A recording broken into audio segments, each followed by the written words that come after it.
Enjoy the show.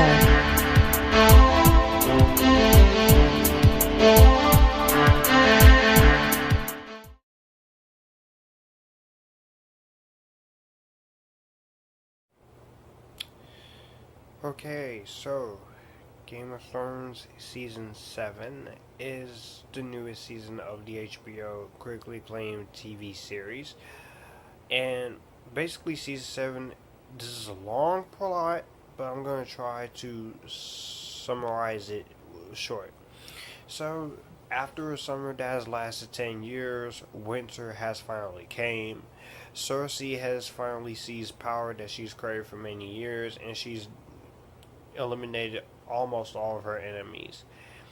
And so she now sits on the Iron Throne, but she's still haunted by the visions that she was told during her childhood, which claims that the death of her 3 future children will predate her own, and makes Cersei more determined to crush her enemies once and for all. But the number of her enemies has just increased exponentially. She may be sitting on the throne, but she's undone all of Tywin Lannister's efforts to ensure that his family stays in power, as her actions has earned her the hatred of all Westeros. In the Riverlands, the last bastion of Robb Stark's independent northern Riverland kingdom has fallen to House Lannister and House Frey in a siege laid by Jaime Lannister. Excuse me. I'm gonna have to edit that out. Lord Aemar, who's been held hostage, ordered the Tully girls to stand down for the sake of his wife and kids. And so Edmure's uncle is dead, and he have chose to fight to the death rather than surrender. Brienne of Tarth and her squad has traveled to Riverrun in an attempt to recruit the Blackfish to assist Sansa Stark in reclaiming Winterfell from House Bolton. The attempt failed, and they were barely able to escape when the castle fell. Although House Frey has been reclaimed, Lord Walder Frey is dead, and Arya, despite nearly being killed by the waif, ultimately overcoming the assassin in single combat. She has completed her training, and she is going to kill anyone who was responsible for the death of her family.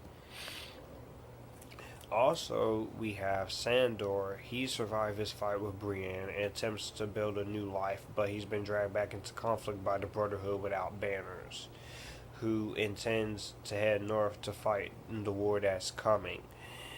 And,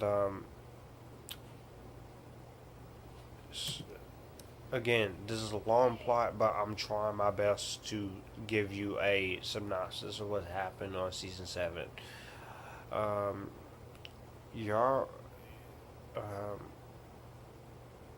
Theon returns to the Iron Islands after helping Sansa escape from Ramsay Bolton and his sister as her father's successor, but Euron has claimed and won the Salt Throne's prominent an alliance with Daenerys Targaryen, which he will use to conquer the 7 kingdoms. So, that's basically what happening, but we're not done yet. Also in the north, Jon Snow and Sansa Stark, aided by Sir Davos Seaworth, Lady Lyanna Mormont, and Tormund Gansbane, has finally defeated Ramsay Bolton and reclaimed Winterfell following a battle in Season 6. Their victory is also due because of Lord Littlefinger Baelish, and Littlefinger is still trying to get Sansa to join him and to take the Iron Throne, but she declines and also becomes his queen. And Jon Snow, he leaves to go find Daenerys, and him and Daenerys gets everybody ready for the big threats to come. That was a very long plot synopsis, but I tried my best, as I always do. Now, Game of Thrones Season 7. This once again, I love the first couple of seasons, and I love this season. Usually the seasons, they have 10 episodes, but they shorten it down to 7 due to the story stuff and and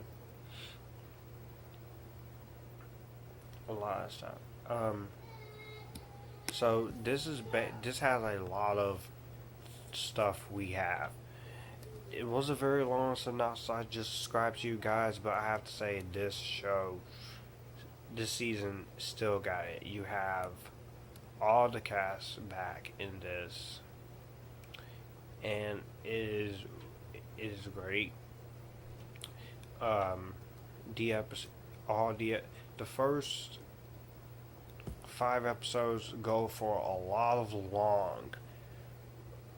longer time, like 50, 63, 70, but I appreciate that each of these episodes, they go longer. And the first episode, really great. I like it.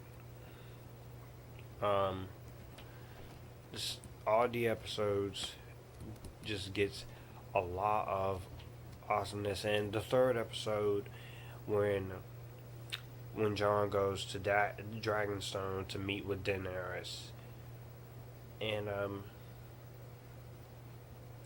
he is able to convince Daenerys to fight for the army of the dead, and it's pretty good.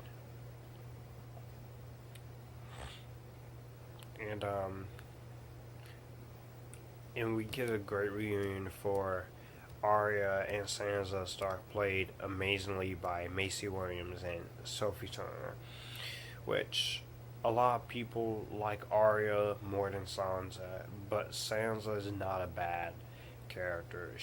Her character's just been through a lot as the series has been going on. And so basically,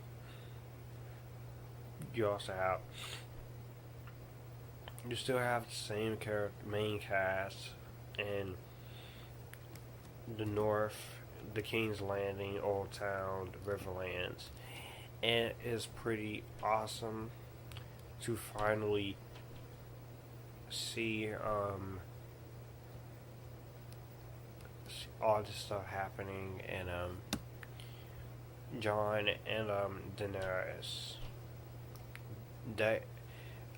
Okay, I'm gonna give two minor spoilers away. So if you don't want to hear them, just press mute or something. Jon and Daenerys, they fall for each other, and Littlefinger finally gets what's coming to him. I won't say how he dies, but he gets what's coming to him, because ever since the show started, he has been trying to get with Sansa for a long time, but unfortunately, it's not happening. So, yeah, that's what happened. That's what happens. You mess with the bull, you get the horns, Littlefinger. But the production design on the show is great. The design, the cinematography is great. Everything is amazing on this. The action is nice on this show. All the action is fantastic. The music is still great.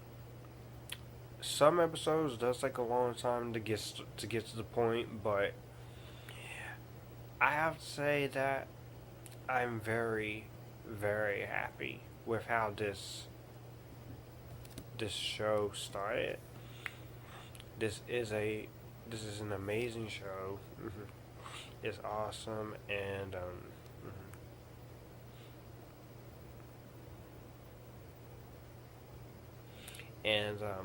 I have to say that this movie is this movie is great, and I really do enjoy. I enjoyed having a lot of fun, and so I Game of Thrones season 7. You did it. You did it. You did it. You did it. Oh, and there is a cameo by Ed Sheeran for all you guys out there who like Ed Sheeran. He gets a cameo in here. So, yeah, that's Game of Thrones season 7. I felt like I explained too much, and just yeah. So my highest rating